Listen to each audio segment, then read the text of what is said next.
The truck halted with a jolt, brakes squealing against the frozen mud as a metallic groan echoed through the frosted pine tree perimeter. The back doors swung open, and the wind wasted no time slicing through the bundled men inside. Sergeant Wilhelm Krauser was the first to jump down, his boots landing with a dull thud in a slush-covered rut. Slush, not snow at least, that's what he told himself. But the moment his foot sank deeper than expected, soaking the threadbare sole of his left boot, he realized this wasn't the kind of cold he had known in Stuttgart. This was something different, sharper, hungrier. Behind him, dozens of German prisoners followed, arms crossed, shoulders hunched, eyes darting toward the unfamiliar compound ahead. A wooden sign, flaking paint, read, Camp Vessler, Processing Gate B. Beyond it stood rows of squat barracks capped with corrugated roofs dusted in white.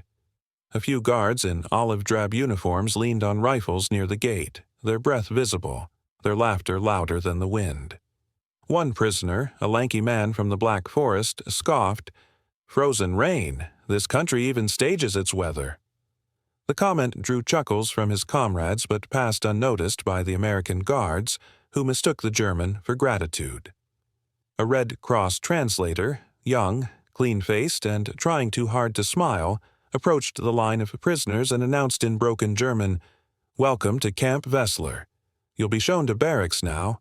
Careful of the snowflakes, several prisoners turned, puzzled. "Snow what?" muttered Lenz, squinting. Krauser answered with a dry smirk. "Snowflakes. A child's word. Sounds like something made from paper, not ice." They moved forward. The air had a stillness Krauser didn't trust. It didn't feel natural for such bitter wind to blow from every direction at once. It wasn't like home. This wasn't the Black Forest's dry, stern cold. This was a wet, crawling kind of cold, the kind that crept beneath coats, into joints, and sat quietly on your lungs like a waiting illness. The barracks interior was spare. Wooden cots lined like coffins, a stove that clicked but didn't glow, and single-pane windows sealed with strips of brown tape that fluttered with each gust. The smell was a mixture of old wool, damp boots, and something faintly metallic. As the men settled in, stamping feet and grumbling about the draft under the floorboards, Sergeant Krauser found a quiet corner and pulled a small notebook from his coat's inside pocket. He had kept it through capture, through transport, and now through arrival. He wrote not for rebellion, but for understanding. Observation was the only thing that had kept his mind sharp since surrender. He jotted, "They name everything here. The trains, the weather, the rations, even the snow, Snowflake, as if naming makes the cold less cruel." The laughter from the earlier comment faded fast as the first night came. Temperatures dropped steeply. Even layered in coats and double socks when they had them, the men began coughing in their sleep. Lenz paced the barrack floor, arms wrapped tight, muttering about the furnace. Another prisoner took apart his boots and tried to stuff hay between the linings. It didn't work. The hay turned to ice. That second night, a man named Voigt begged to sleep by the stove, even though it wasn't lit. He sat hunched beside it for hours, murmuring to himself in low German. By morning, his breath rasped like sandpaper. Krauser approached and knelt beside him.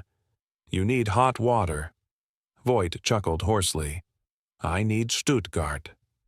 He didn't laugh again after that. Outside, snow fell.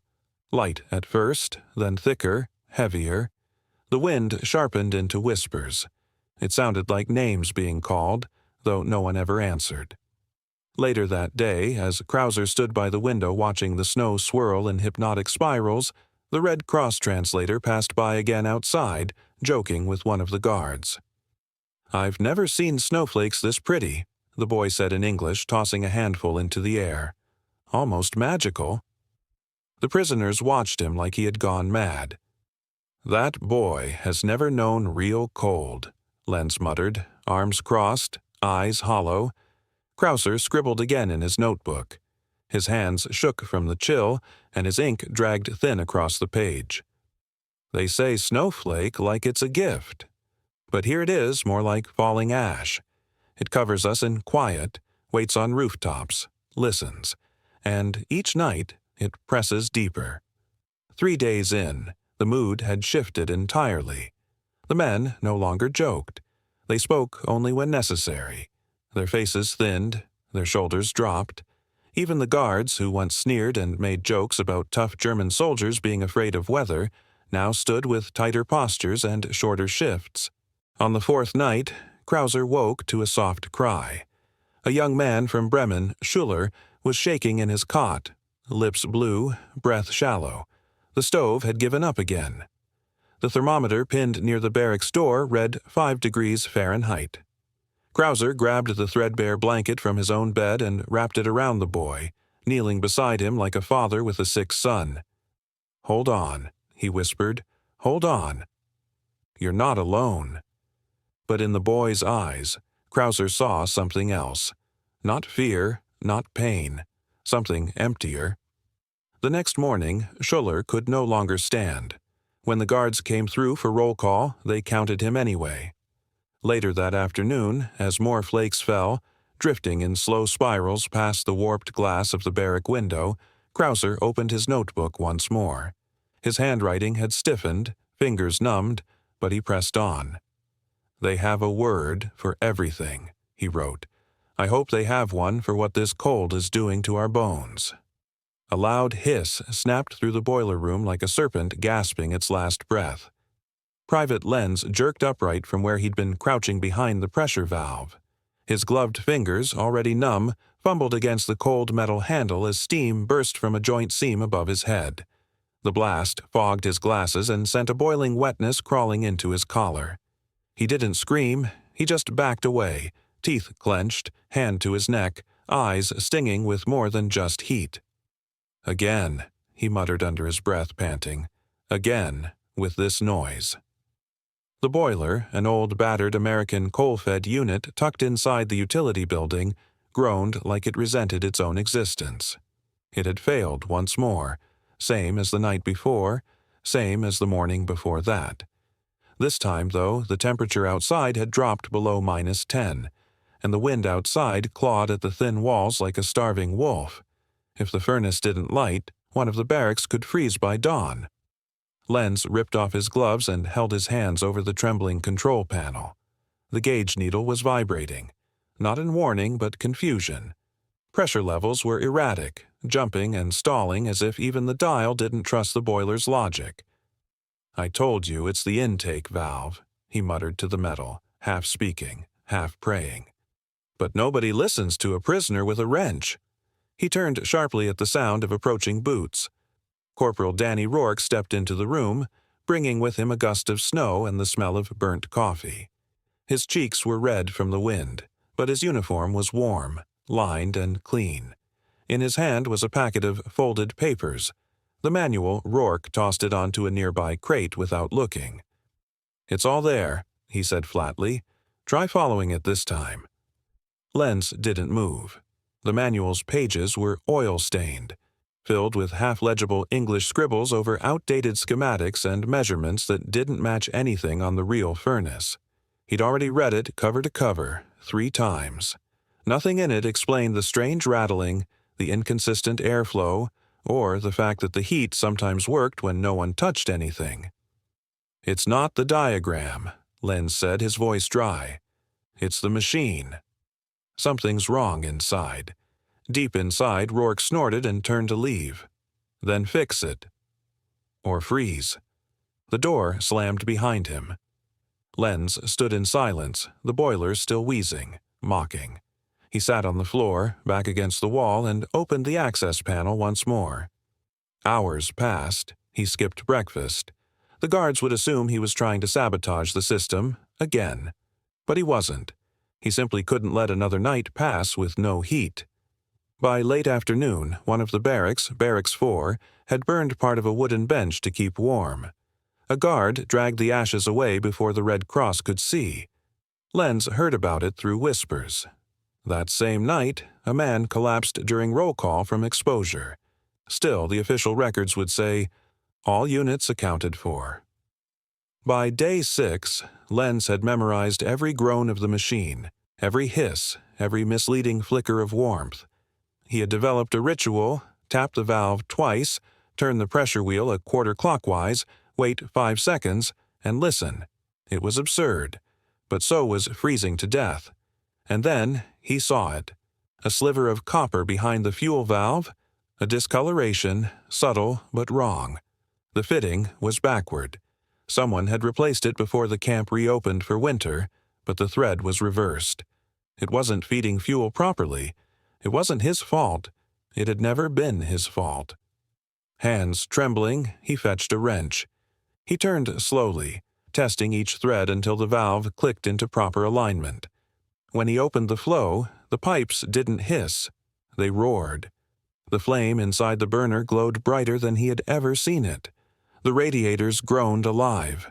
Within 20 minutes, heat crept back into the barracks. Outside, snow piled in gentle waves across the wire fences and roofs, but inside, prisoners began peeling off coats. Krauser passed word silently from bunk to bunk. "It's working again," he said.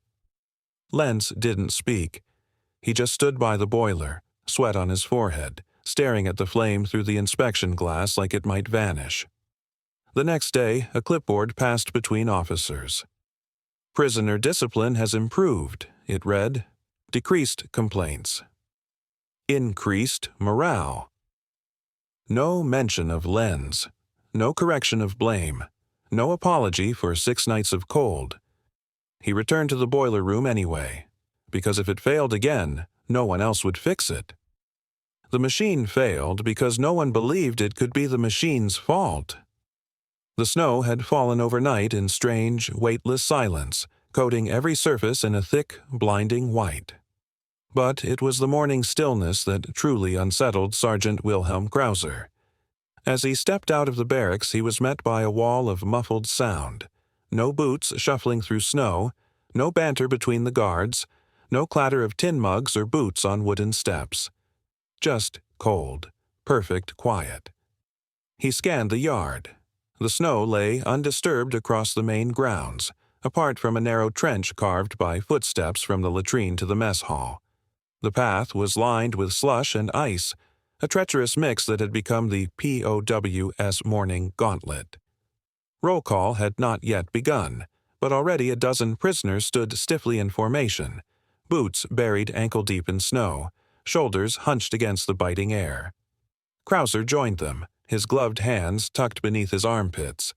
The gloves were too thin, standard issue from the Red Cross, but ill-fitting, the wool already unraveling at the thumbs. He glanced at Private Lenz, who stood beside him, pale and tight-lipped. Frost clung to the man's eyebrows like ash. "They're late," Lenz muttered, not turning his head. Krauser nodded. "Or warm."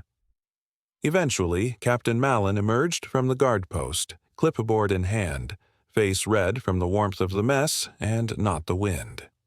He strolled toward the assembled POWs with a measured gait, flanked by 2 younger guards wrapped in fleece-lined coats and holding thermoses.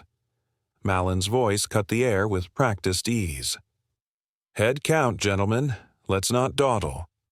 The names were called. Replies were offered in thick German accents, some weak, others defiant. When it was over, the men were dismissed with a brisk nod, but they didn't move right away. Their limbs were stiff, boots soaked. Only when the younger guards barked did the group begin to disperse. Back inside the barracks, Krauser moved quickly, checking on those who had remained behind. Abel was coughing again, deep, rattling heaves that sounded like stones being shaken in a tin can. His cot was damp. The roof had started leaking, and the snowmelt trickled down one beam in a slow, persistent drip. "I'll patch it," Lenz offered, already reaching for the tin heater's instruction manual. He wasn't a medic, but he'd become something close to an engineer, repairman, and caretaker, all in one. "If the draft gets stronger, he won't last long." Krauser crouched beside Abel and adjusted the thin blanket over his chest. The young man's eyes fluttered open for a moment, lips cracked and blue. "Snowflakes," Abel whispered. "They look like stars, don't they?" Krauser gave a quiet nod, then stood. He pulled on his coat and stepped outside again. The snowfall had resumed, slow, deliberate, and unlike the harsh sleet they'd known in Germany. The flakes were impossibly delicate, each one distinct as it landed on his coat sleeve. He watched them dissolve, felt the melt seep into the cloth and reach his skin. Lenz came to stand beside him. "They call them snowflakes." "We mocked the word," Krauser replied. "It seemed soft." Lenz gave a hollow chuckle. "It's not." They stood in silence for a moment, watching as a few other men emerged from their barracks and began collecting snow in tin cups. Not for water, but for the flakes themselves. They marveled at the patterns. One prisoner, Corporal Dieter, even sketched a few on the back of a soup label with charcoal.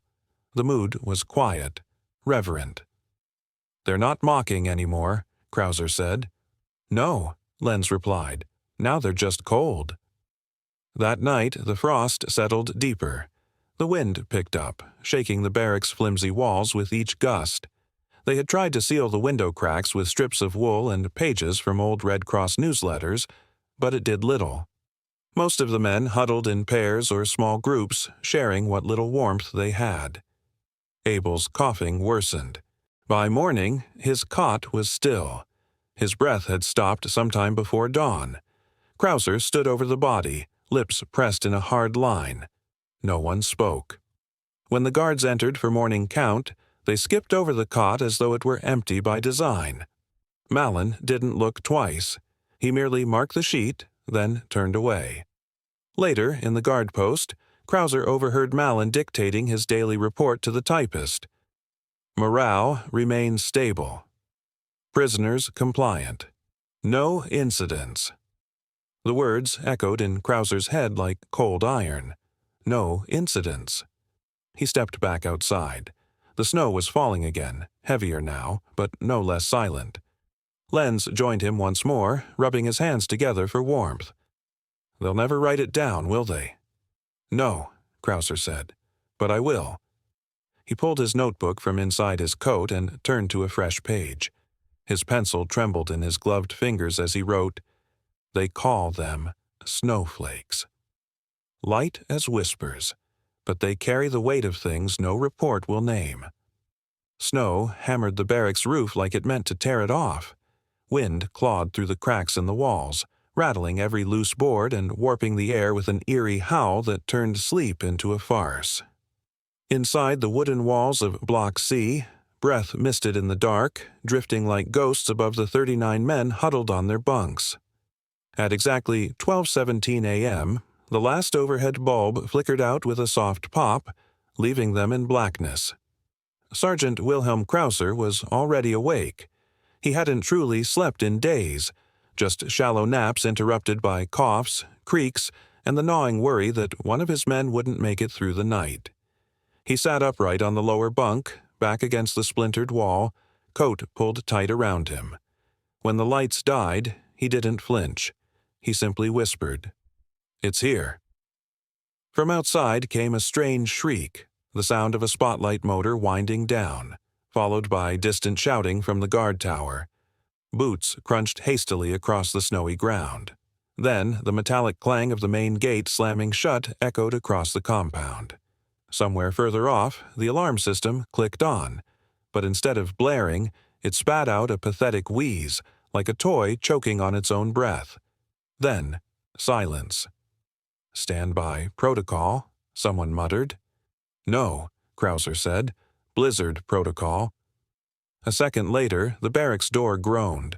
A guard appeared only for a moment, swinging it open long enough to shout, "Gates being locked for safety." "Stay inside. No exceptions." Then he yanked it shut, the lock snapping into place. The door's brief opening had let in a blast of icy wind.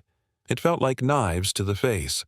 Private Lenz, who had been curled near the heater pipes at the rear, though they hadn't produced heat for 3 nights now, stood and crossed the room quickly. "They've locked us in?" he asked, voice low. Krauser nodded once. No heaters, no light, and now no exit. Already, the room's temperature was plummeting. The storm outside howled louder, and the walls began to tremble under the wind's weight. "Do we have extra blankets?" another prisoner called out. The answer was obvious, and it came with a hollow laugh from one corner. "Only if you count the ones made of air." Krauser stood, brushing frost from his sleeves. "All right, no more waiting. Everyone up. Get the cots side by side, form rows, no space between them." There was hesitation, then rustling. Men groaned, sleepwalking through the motion of dragging their iron-frame cots together, muttering in German and fractured English. Fingers, stiff and pink from cold, fumbled at metal legs. Lenz approached Krauser, whispering, "I can dismantle a few bunks." Use the wood to block the lower vents. Krauser didn't even blink. "Do it." Fast within minutes, the sound of metal unscrewing filled the room. Lenz on his knees with a makeshift wrench, breath heavy. The wooden bunk slats snapped cleanly under his weight as he jammed them into the gaps between floorboards and windowsills. As the rows of cots came together, the men climbed under what little covers they had, pressing shoulder to shoulder, sharing breath and warmth.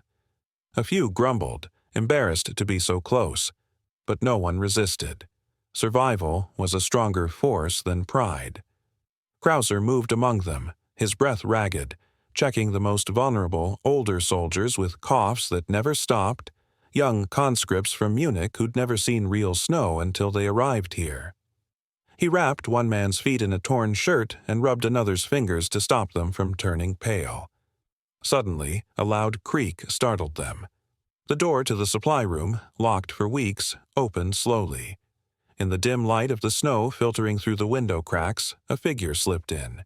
It was Lieutenant Edmund Crane. The junior officer's face was pale with cold, his cap soaked in snow, arms full of wool blankets and a battered tin of medical supplies. He closed the door behind him without a word and looked around at the stunned prisoners. "Who is that?" someone whispered. Crane stepped forward, his eyes locking with Krauser's. "They told me to maintain perimeter security," he said. "They didn't say I couldn't break into the infirmary." He knelt and began handing out supplies. One prisoner with purple toes wept silently as Crane wrapped them with medicated gauze. Another received a tattered blanket and clutched it like a lifeline. "You'll be reprimanded," Krauser said quietly, watching the officer's hands work with care. "Maybe worse." Crane didn't look up. "Then I'll take frostbite over guilt." For hours, no one slept. The blizzard raged on. The barracks shook like it might collapse. But inside, the men endured, anchored by shared heat, smuggled wool, and one man's decision to ignore orders. By morning, the storm had passed. The sky above Camp Vessler was the dull gray of wet ash, the air sharp but still. When the guards finally unlocked the barracks, their boots crunched on thick snowdrifts that had buried the door halfway. Inside, the damage was visible. 6 men had advanced frostbite, skin waxy and pale, fingers stiff. Josef Meinrich, a quiet farmer from Saxony, had lost 2 toes. But no one died. Crane was written up 2 days later. His file would later describe his actions as excessive compassion under duress. He didn't contest the report. He simply folded the paper and tucked it into his breast pocket. No one from command ever asked what happened that night. There was no mention in the logs, no acknowledgement from the superiors, no adjustments made to emergency protocols. For the Army's paperwork, the barracks had simply endured another winter night in acceptable condition. But among the men who had slept in shifts, lashed socks to their ankles with strips of old blanket, and listened to the wind scream like a dying animal, the memory was permanent. It wasn't the storm that tested us. It was how long they waited to notice we were freezing. Lenz spotted it just after dawn, when the snow was still clean and untouched, glinting like glass under the pale sky. A gust of wind had tipped the camp's garbage bin near the command post, scattering papers across the fence line. One page, typed and uncrumpled, lay face up against the wire. Lenz had only bent down to tie his boot, still damp from last night's slush, but the crispness of the page caught his eye. He glanced around. No guards in sight. He grabbed it and shoved it beneath his tunic before anyone could see. Later, inside Barrack D, Beneath flickering ceiling bulbs and the sour stench of boiled cabbage, Lenz unwrapped the damp paper with trembling hands. He found Krauser hunched near the small wood stove, feeding it with scraps of splintered bunkwood. "What's that?" Krauser asked, not looking up. "Something I wasn't meant to find," Lenz whispered.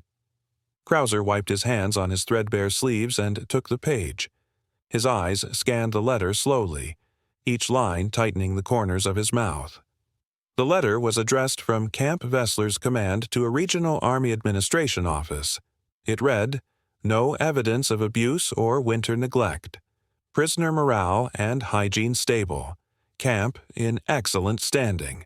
Conditions observed during recent Red Cross review were consistent with regulations. No further inspection required at this time." Krauser exhaled through his nose, his breath visibly rising in the cold. "They've written us out of winter," he muttered. The words lodged like frost in his throat. Around them, a few prisoners had gathered. Menke, Vogel, even quiet little Fischer, who barely spoke since Josef lost his toes. Lenz read it aloud for the others.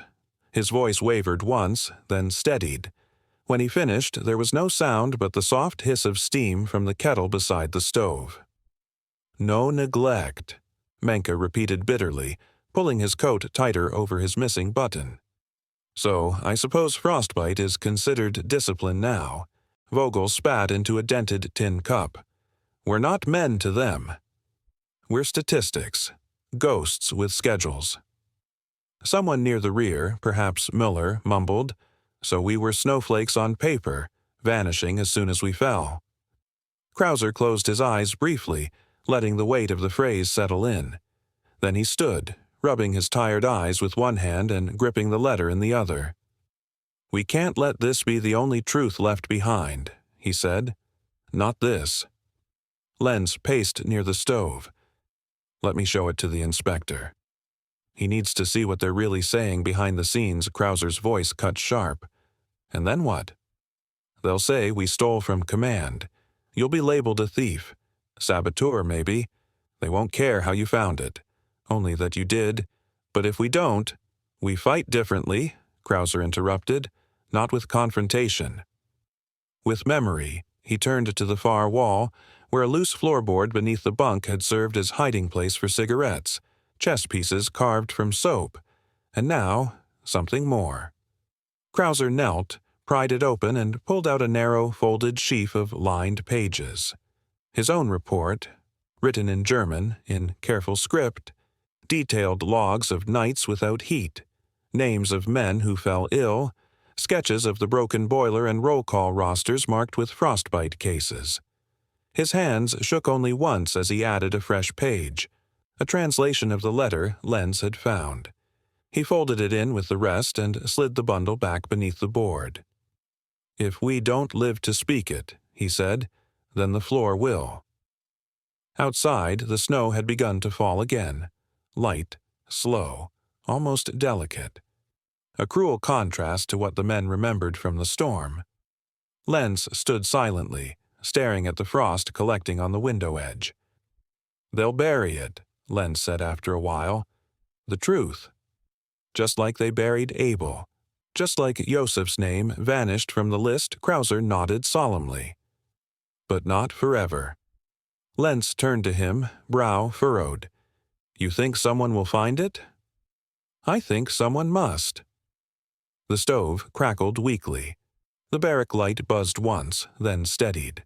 Around them, the others had gone quiet again, not out of fear, but reverence.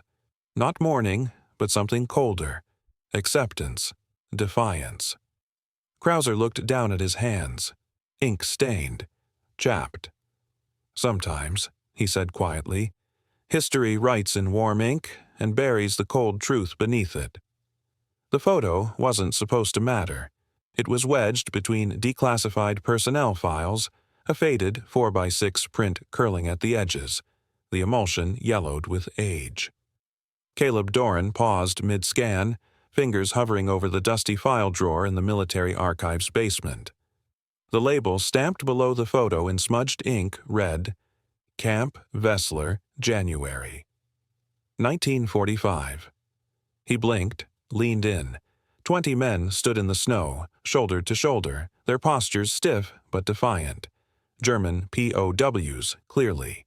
Behind them, a rusted chain-link fence and guard tower barely visible through the overexposed sky. But what caught Caleb's eye wasn't the frost or the gaunt expressions.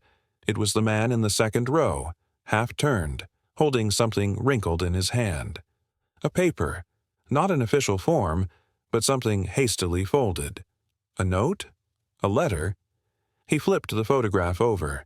The back bore a line in faded pencil, slanted sharply as if written in haste. They called it Frozen Rain. We called it Silence. His breath caught. The phrase pulsed with meaning, a cold echo from a past he thought he understood. Caleb had been combing through Camp Vessler's records for a graduate thesis on wartime detainment logistics. He expected supply logs, personnel rosters, maybe a medical report or two. He didn't expect contradiction. The official files were clean, sanitized. Camp maintained stable morale, read one report. No frostbite fatalities recorded. Another, dated February 1945, listed boiler performance satisfactory. Yet none of the smiling, suit-clad officers in those reports stood in that photograph. Caleb set the photo beside a stack of inspection memos and frowned. Later that evening, in the university's dim microfilm room, Caleb dug deeper. He combed through regional Red Cross reports comparing timestamps, troop movements, and camp visitations. A pattern emerged. The site had been inspected exactly once during that winter, and only after 2 weeks of silence from the POW's side. Caleb scribbled in his notebook. Why silence? Illness? Rebellion? Fear? His question found an answer 2 nights later when he unearthed a personal letter from a former corporal stationed at Camp Vessler. Tucked inside a yellowed envelope addressed to the corporal's wife was an unsent draft. It hit hard, worse than the front. The wind came through like razors. I saw boys in that barracks shiver so bad their teeth chipped. They stopped laughing after that. The words chilled him more than the archive's basement floor. Caleb circled them in red. Somewhere behind the silence was a story no one had written. By week's end, he had enough. The conflicting reports, the photograph, the corporal's letter. Caleb published an online article titled, "The Snow They Forgot, Hidden Suffering at Camp Vessler." It wasn't flashy, just a carefully structured essay weaving facts and inference, pairing the photograph with selected quotes. He ended it with the caption from the back of the photo. The reaction surprised him. Within 48 hours, the article had been shared by a minor military history forum. Then a retired historian reposted it, calling the photo the most quietly haunting image of POW life I've seen. Veterans wrote in, some skeptical, others struck silent. Then came the letter. Typed on thick paper, addressed to Caleb directly, it came from a man named Charles Halverton, former guard, now in his 90s. We didn't know how much they were hurting, the letter read. We just knew they stopped laughing. Caleb stared at the line for a long time. He printed the letter, framed it beside the photograph, and petitioned the archive board to attach the quote to the official Camp Vessler exhibit. There was pushback. Too speculative, they said. But the photograph remained up. He often returned to it, drawn not by the faces, but by the paper in the man's hand. He couldn't prove it was Krauser. He couldn't prove the letter hidden beneath the barracks floor had ever been found. But he believed it existed. Somewhere, someone had tried to tell the truth. Years later, Caleb would be asked in a classroom why he chose this topic. He answered without thinking. Because sometimes, silence is the only evidence history leaves behind. And as he looked once more at the haunting image of those men in the snow, he whispered the line etched forever on the back. They mocked our words until the snow fell hard enough to erase the laughter. Disclaimer: the story you just watched is fictional. It explores themes of cultural misunderstanding, discovery, and the small moments of humanity that emerge even in wartime. Its purpose is to highlight curiosity, connection, and the shared wonder found in learning across languages and borders.